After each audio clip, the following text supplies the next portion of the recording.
Hello Jeremy. As OBUG, we've been very blessed to have your support and offering our community the chance to participate in the feedback sessions, thus influencing the development of the product lines, as well as behold the latest in user experience.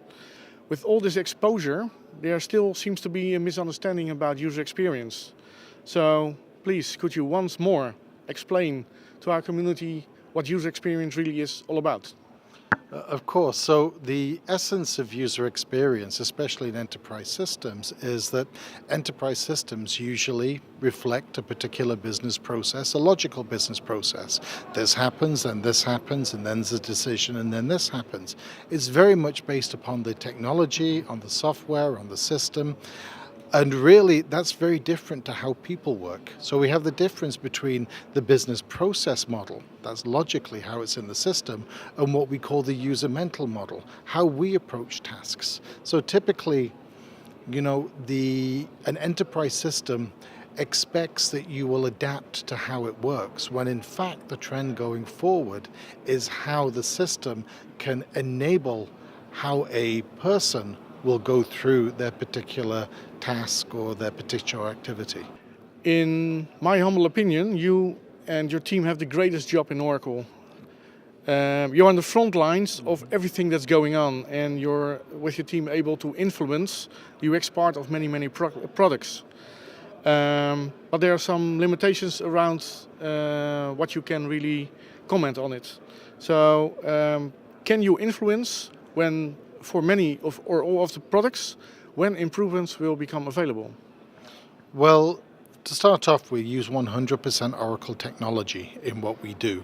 So it's not as though we're providing, vision pieces that will never get built. So, and Oracle has excellent technology for us to be able to use. The real contribution that we make is the design strategy and the design approach. In regard to restrictions, yes, we do have restrictions generally around what and when we can show things. But the majority of what we do is just best practice. What we're doing is observing how people work, the real truth behind how they are working, and putting that into product. And I can't really say that that's a secret, because it is, you look around, you observe, and you really see how people do their work. How can we actually make a secret of just what's natural?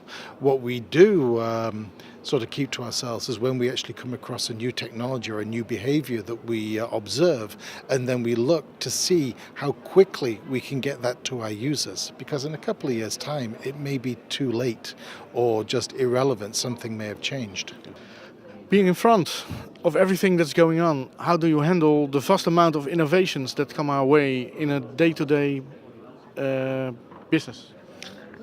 It's an interesting question, because a lot of it does come along.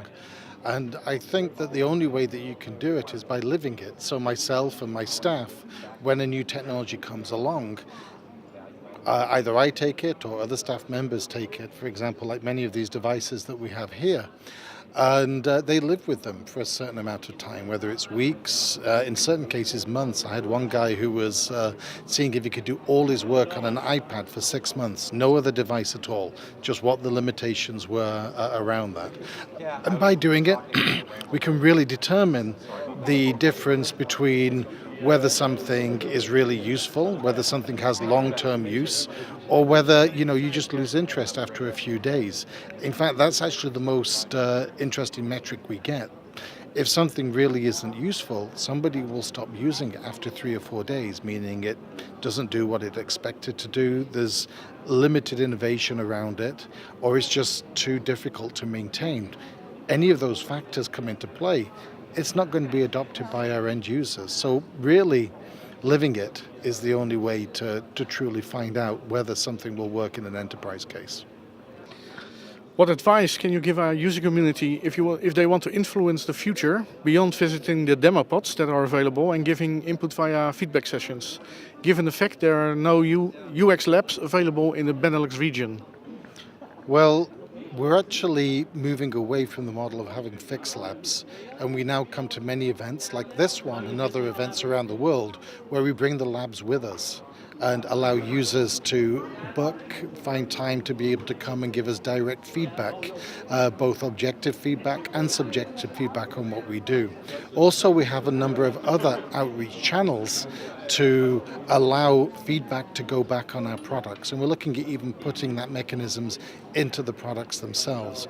But if you were to say what's the best thing that our users can do, well, really is to maintain that level of curiosity, work with us to constantly identify how we can innovate around the product and really improve the product going forward. Our job is really to listen to the users, to really make the people who use our products more productive.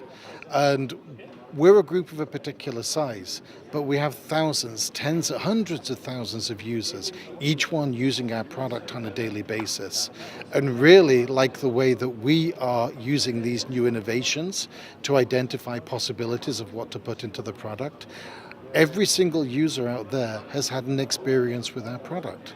We like that feedback. We want to get that feedback.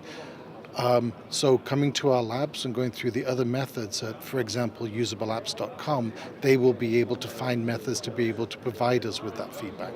So Jeremy, thank you very much for your contributing to this event in the keynote and also the demo pods. And we'd like to see you again in this area soon.